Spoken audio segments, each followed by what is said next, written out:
Greetings, y'all. Today I'm going to be giving a somewhat brief overview of swapping a 3.5 into a 4th Gen Maxima on 3.0 timing. So to start, there's a few main things to cover. Timing components, oil pans, water pipes, throttle body, fuel, and emissions. So, the name of the game is converting the 3.5 engine to run on 3.0 timing. Basically, this is done so that you can reuse your stock ECU, your stock gauge cluster, and all of your stock emissions components and engine sensors. So in order to do this, we need to tear more or less the outer shell of the engine down and install 3.0 timing components and oil pans so that you can reuse all of your stock 3.0 stuff.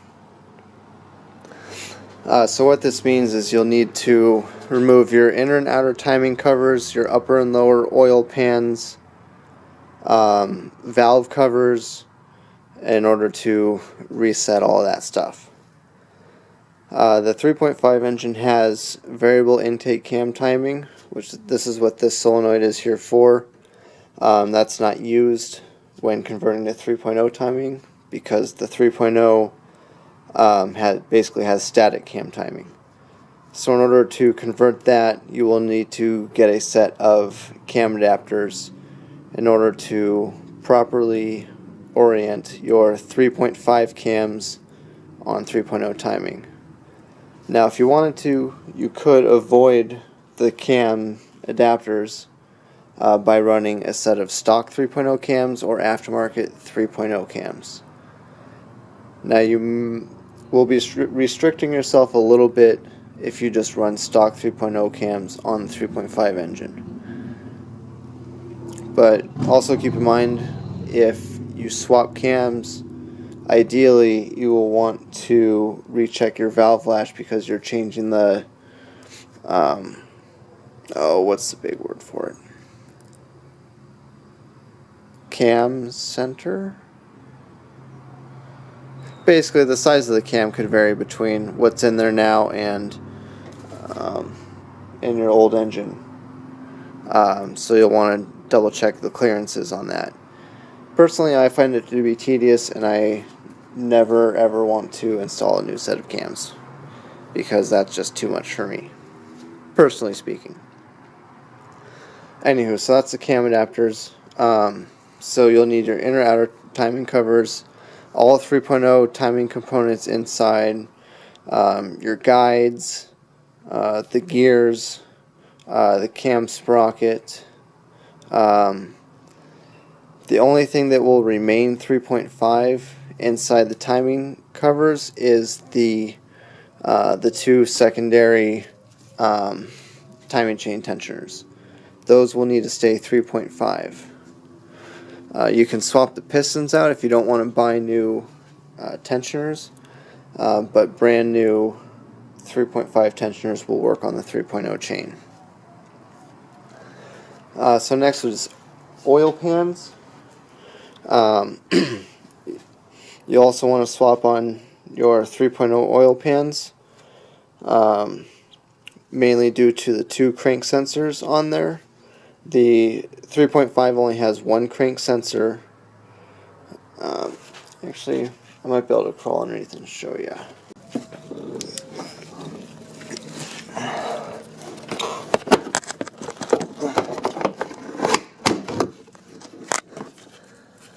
Okay, so this one's got a 3.0 oil pan. This is the crank position sensor on the 3.0, and then the crank reference sensor is up here on the other side of the oil pan by the transmission. On the 3.5s, it just uses this sensor over here, and it's both a position and a reference sensor because the signal plate on the flywheel is different. Whereas the 3.0, if you look right at the bright light right there, You can see some teeth on the pulley, and that's how the 3.0 ECU references the crank position.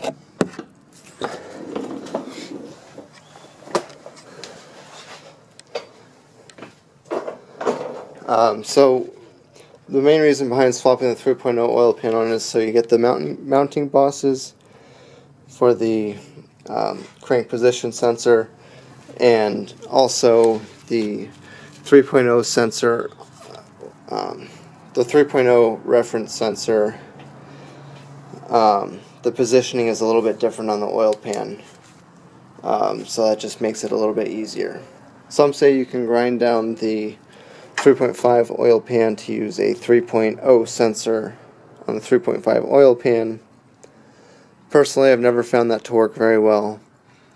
And also, if you try to leave the 3.5 oil pan on the engine, it's a pain in the butt to get the timing covers back on, because you're supposed to remove the lower oil pan in order to properly remove the inner and outer timing covers. Can you get around it? Yeah, sure. Is it the right way to do it? No. Also with oil pans, the 3.5 comes with the oil cooler on there.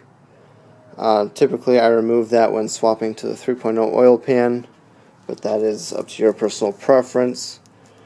I personally find it's a pain in the butt to try and route everything, but and get to that crank sensor by the crank pulley. And for the oil pans, you'll want to use the dipstick that matches with the lower oil pan that you use. So if you keep your 3.5 dipstick, you'll want to use your 3.5 lower oil pan. Because the cross hatches are a little bit different, and if you're using a newer Gen 2 3.5DE, that lower oil pan is a little bit deeper also. And I guess while I'm on that subject, this is a Gen 1 3.5DE front wheel drive. All the Gen 1s are typically in the 02 to 06, 07 range. The main giveaway is that it has an aluminum intake manifold. The second gen DEs have a plastic intake manifold, among other improvements. Okay, next is the water pipes. The water pipes aren't a whole lot different. The main difference is on the 3.0 it has a second coolant temperature sensor for your gauge cluster, whereas the 3.5s only have this coolant temperature sensor right here. Now with whatever water pipes you use, you'll need to use the matching radiator hoses. So if you use 3.0 water pipe and 3.0 thermostat, you'll want to use 3.0 radiator hoses, because the 3.5 thermostat has a hose barb on there for the oil cooler, and it also moves it into a different location.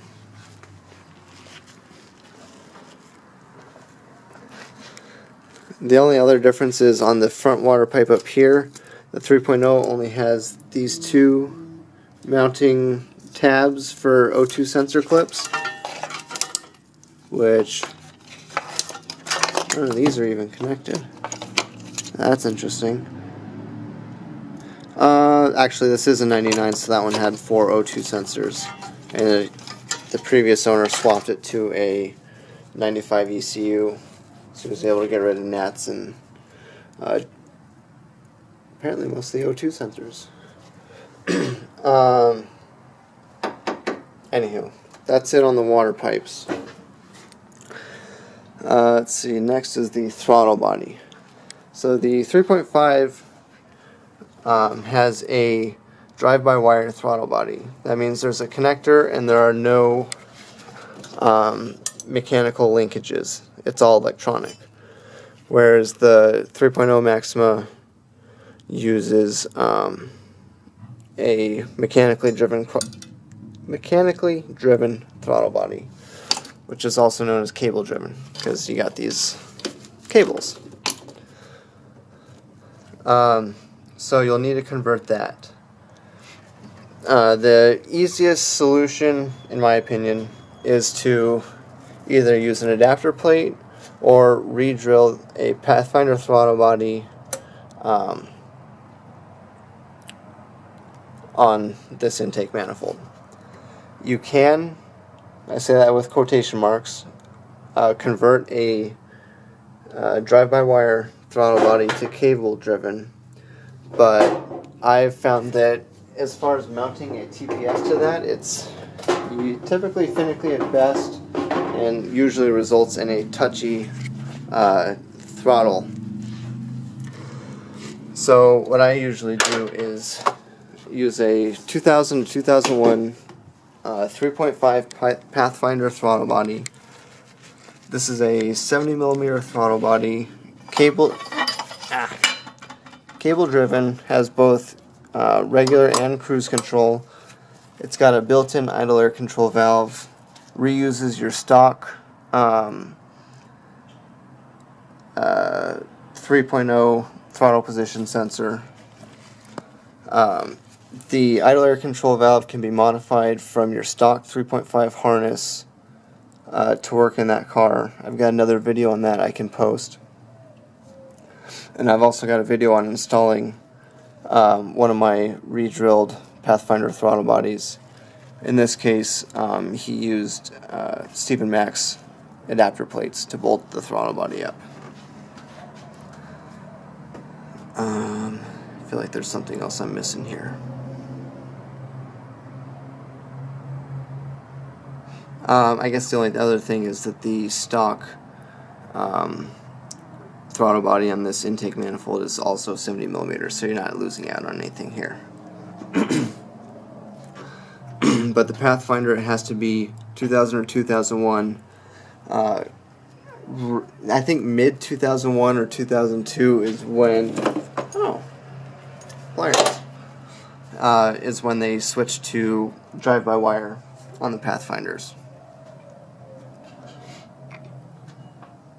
So when you're also converting this engine to be cable driven, you also need a bracket to mount your throttle cables. Now this is I guess for the record, I did not do this swap on this car, so there's some things like this throttle cable bracket that I think are, well, let's just say could be done a little bit better. I think I've got another video showing install on one of these intake manifolds, as well as a image of a throttle cable bracket that I make for the swap. But anywho, you gotta have a throttle cable bracket in order to mount the cables to use that throttle body. I think that's about it for throttle bodies. So next up is fuel. This particular engine is out of a 6th gen. Alright. 6th gens have a different fuel rail than the 5.5 gens. The 6th gen only has one fuel inlet. Now depending on which engine you use or what fuel rail you use, you can either convert the fuel rail to run a return fuel system like stock, or you can convert the vehicle's fuel system to be returnless to match the engine. In this case, with the 6th gen manifold, or with the 6th gen fuel rail, it's easier to convert the vehicle to a returnless fuel system. So to do that, you use an adjustable fuel pressure regulator. So you have your fuel feed line coming from the fuel filter. You have that go to a T, and then one line goes straight to the intake manifold, and the other line goes to the fuel pressure regulator. And that's where you set your fuel pressure. I think stock 3.0 is 3 bar, and then stock 3.5 is 3.5 bar. The 3.0 has a variable fuel pressure that's vacuum actuated. I don't remember what the other fuel pressure is, but typically it runs at 3 bar. And then the return basically just goes straight back to the gas tank. So yeah, in a nutshell, that's converting your fuel system to returnless. You can also do that on a 5.5 gen fuel rail, same concept. You have your feed go into the fuel rail, all this jazz. But on the 5.5 gen fuel rail, I have some pictures in one of my old threads on Maxima.org that I'll put a link in the description. I had converted that to run on that fuel. I converted that fuel rail to be a return fuel system. On that fuel rail, there's 2 mounting bosses on each end of the fuel rail. There's a link around the other side. Maybe it was up front, I don't remember. But I used a 3.0 DEK fuel pressure regulator to run that fuel rail as a return system. Last thing I forgot, as far as the fuel rail, the 3.5 uses top feed injectors. The 3.0 DE, which is what came in any 4th gen, uses side feed injectors. And those have different injector clips. So what you'll need to do is solder on new injector pigtails for the top feed injectors. If you already have an UV swap on there, depending on which setup you have, if you have a 3.0 DEK, which is in the 2000-2001 5th gen, those also use top feed injectors and same injector pigtails. Lastly, emissions. So, in the past there's been a lot of people that have trouble with the swap and passing emissions. Basically it's because they don't hook everything back up. I've passed OBD emissions multiple times here in Arizona. At least out here, if your check engine light's not on, then you're good to go. So what does that mean? That means you got to hook everything back up that you used to have on there. So that means running vacuum lines to these and keeping these solenoids connected here. There's the brown one, green, and black. I want to say it's MAP, EGR, and EVAP, I think. I could be wrong.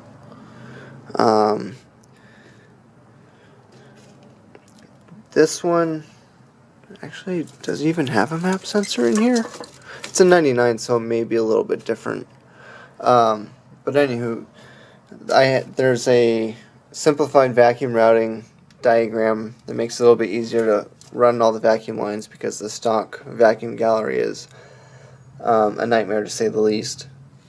And then with the EVAP system, when you're taking your 3.0 apart, mark the hoses.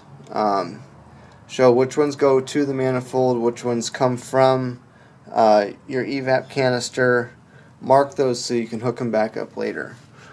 Previously, when I had this swap, I used this hose barb here to run the feed line to my big O EVAP solenoid, which I had mounted on the back of the head way back in here. And the setup was code free, so that's the emissions in a nutshell. And